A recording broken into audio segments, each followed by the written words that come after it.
Assalamu alaikum student, welcome to literature official channel. Subscribe to the channel and learn more with us. आज के इस video में हम सीखने जा रहे हैं फिगर ऑफ स्पीच के बारे में। पिछले वीडियो जो कि हमने कवर की है वो पोइट्री के ऊपर कवर की थी। आपने उसमें सीखे पोइट्री के बारे में, उसके जॉनर के अबाउट। और आज की इस वीडियो में हम कवर करेंगे figure of speech. Figure of speech जो कि पोइट्री के अंदर यूज़ होती है और पोइट्री के जो मेन एलिमेंट है इसमें जो पोइटिक पोइट्स जो हैं वो ज़्यादातर इसको यूज़ करते हैं। सबसे पहले हमें फिगर ऑफ स्पीच के बारे में पता होना चाहिए, फिर हम डिस्कस करेंगे फिगर ऑफ स्पीच कौन-कौन सी हैं।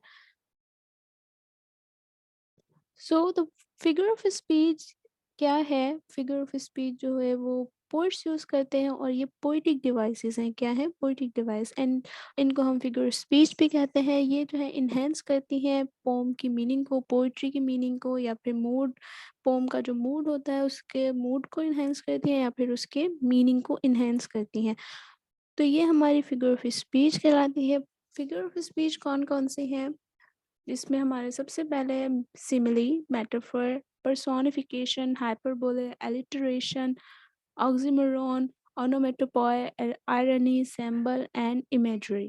ठीक है, ये हमारी कुछ फिगर ऑफ स्पीचेस हैं जिसमें से आपको मोस्टली जो है पता भी होंगी, क्योंकि हमने ये वीडियोस जब पोइट्री की वीडियोस जो कवर की हैं, पोइम्स जो हमने कवर की हैं, उसमें हमने कुछ फिगर ऑफ स्पीचेस को कवर भी किया है और आपको बताया भी है।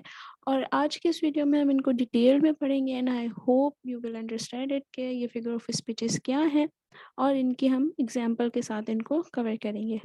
सबसे पहली फिगर ऑफ स्पीच हमारी आ जाती है सिमिली।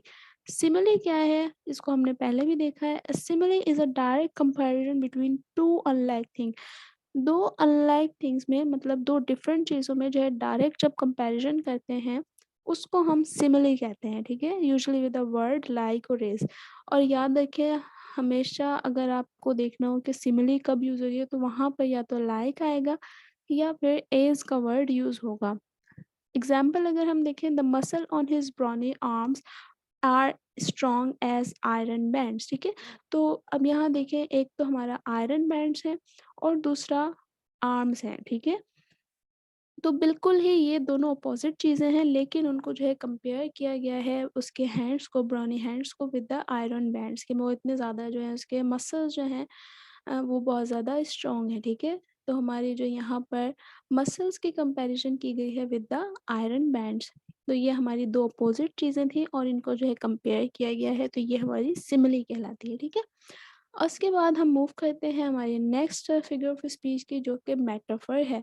मेटाफर क्या होगा? Metaphor is an implied comparison between two relatively unlike things without like और एज। मेटाफर में भी हम कंपैरिजन करते हैं, लेकिन वहाँ पर हम डायरेक्ट कंपैरिजन कर रहे होते हैं और उसमें भी जो होती हैं अनलाइक थिंग्स होती हैं, लेकिन हम उसमें लाइक और एज यूज़ नहीं करते। The road was a ribbon of moon light.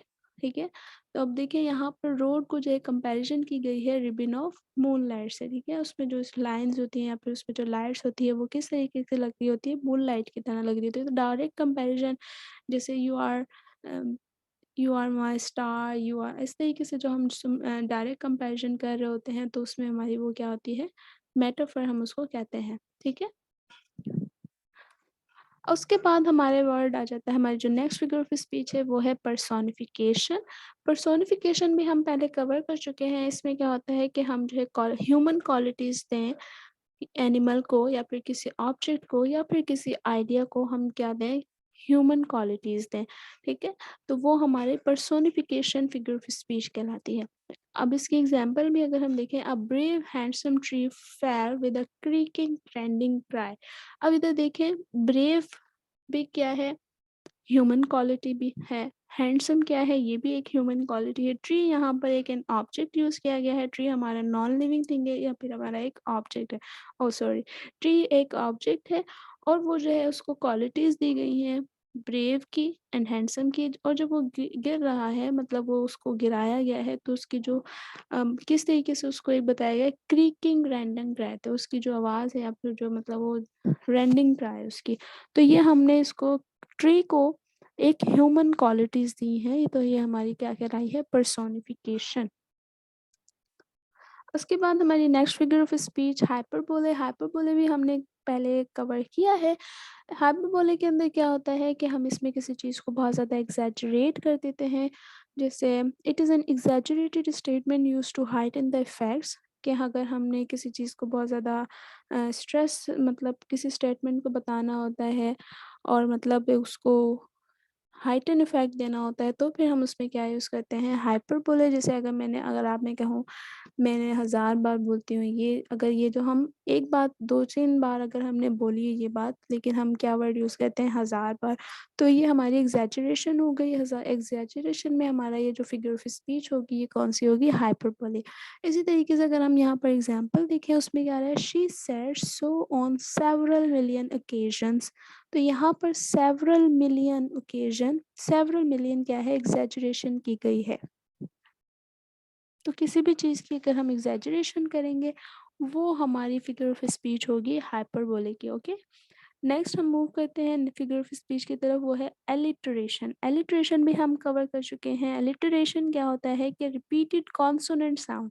Sound हमारे पास अगर देखें तो दो होते हैं, वॉवेल्स एंड कॉन्सोनेंट। वॉवेल्स में की तरफ हम नहीं जाएंगे। कॉन्सोनेंट साउंड अगर हम देखें तो वो अगर रिपीट हो रहे हैं किसी लाइन के अंदर, तो वो हमारी एलिटरेशन होती है। जैसे अगर हम इसमें देखें, wide eyed and wondering while we wait for others to wake इन।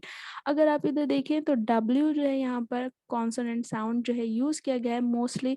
ठीक है, तो हमारा यहाँ पर wide, wondering, while, we, wait and wake in. यहाँ पर अगर आप देखें इस पूरी लाइन के अंदर जो डब्ल्यू वर्ड है वो बहुत ज़्यादा यूज़ हुआ है। कॉन्सोनेंट साउंड जो है बार बार रिपीटेडली जो है रिपीट हो रहा है। तो ये ऐसी अगर हम लाइन्स हो हमारे पास जहाँ पर कॉन्सोनेंट साउंड जो है रिपीट होता जाए, तो वो फिगर ऑफ स्पीच हमारी कहलाएगी एलिटरेशन। नेक्स्ट है हमारी ओनोमेटोपॉय। इसका जो है मिमिक साउंड अगर हम देखें यूज आए, तो वो हम उसको कहते हैं ओनोमेटोपॉय। जैसे अगर हम एग्जांपल देखें क्रैकल, तो यहाँ पर हमारा जो साउंड है वो मिमिक साउंड प्रोड्यूस हो रहा है। तो ऐसे जो वर्ड्स होंगे उनकी जो फिगर ऑफ स्पीच है वो कहलाएगी ओनोमेटोपॉय। उसके बाद नेक्स्ट की तरफ हम मूव करते हैं ऑक्सीमोरोन। ऑक्सीमोरोन क्या है, it is the contradictory words. Contradictory words होते हैं मतलब बिल्कुल अपोजिट वर्ड्स अगर हम कहें, use together signifying two different but exact ideas. ठीक है, कि ये हम डिफरेंट वर्ड्स को यूज करें आपस में, कि हम एक डिफरेंट जो एक हमारा एक आइडियाज़ है, लेकिन उसमें हम दो मुख्तलिफ चीज़ों को लेके उसको एक्सप्रेस कर रहे हैं, वो हमारा ऑक्सीमोरॉन कहलाता है। जैसे अगर हम इधर देखें, he is the wisest fool of them all. अगर यहाँ पर आप वाइजेस्ट देखें और फूल देखें, दोनों ही बहुत जो है एक दूसरे से बिल्कुल डिफरेंशिएट कंट्रोडिक्टरी वर्ड्स हैं, लेकिन यहाँ पर ये दोनों जो है मिलके एक आइडिया दे रहे हैं। फूल उसकी फुलिशनेस के बारे में बता रहे हैं, तो एक बताया जा रहा है, he is the wisest fool of them all. उसके बाद हम नेक्स्ट की तरफ मूव करते हैं आयरनी। आयरनी अगर हम इसमें देखें तो ये कौन सी फिगर ऑफ स्पीच है, it is the situation that means quite opposite to what it apparently said.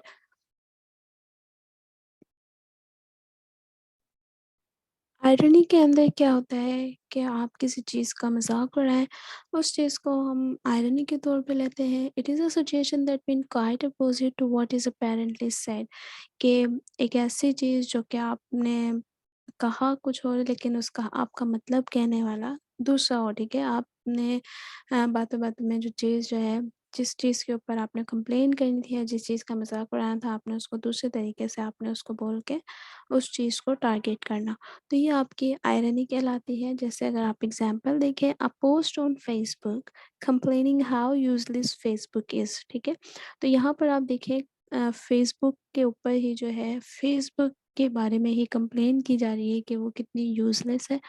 तो यहाँ पर एक तरीके से फेसबुक के ऊपर आयरनी की गई है। ठीक है, उसके बाद हमारी next figure of speech symbol है। सैम्बल एक इसमें क्या होता है, is an object that represent something as rather than itself, के कोई चीज़ जो है किसी और को चीज़ को रिप्रेजेंट कर रही हो। इसके आप एग्जांपल देखें, विलियम ब्लैक की जो यहाँ पर एग्जांपल ली गई है, a sunflower weary of time who counts the step of the sun. तो यहाँ पर विलियम ब्लैक के जो पोम की जो लाइंस हैं उनको लिया गया है एज एन सैम्बल। नेक्स्ट अगर हम देखें इसमें इमेजरी है, इमेजरी में हम क्या करते हैं, imagery is the use of word to create an image in your mind, ठीक है? तो एक इमेज किसी चीज़ की जो एक आपके माइंड आपको इतनी ज़्यादा जो है उसमें खो जाए किसी चीज़ में कि आप उस चीज़ को आपको वो चीज़ नज़र आने लगे। तो वो जो फिगर ऑफ स्पीच होती है वो आपकी इमेजरी होती है कि ये आपके माइंड के अंदर एक इमेज क्रिएट कर देती है विद द 5 सेंसेस, ठीक है?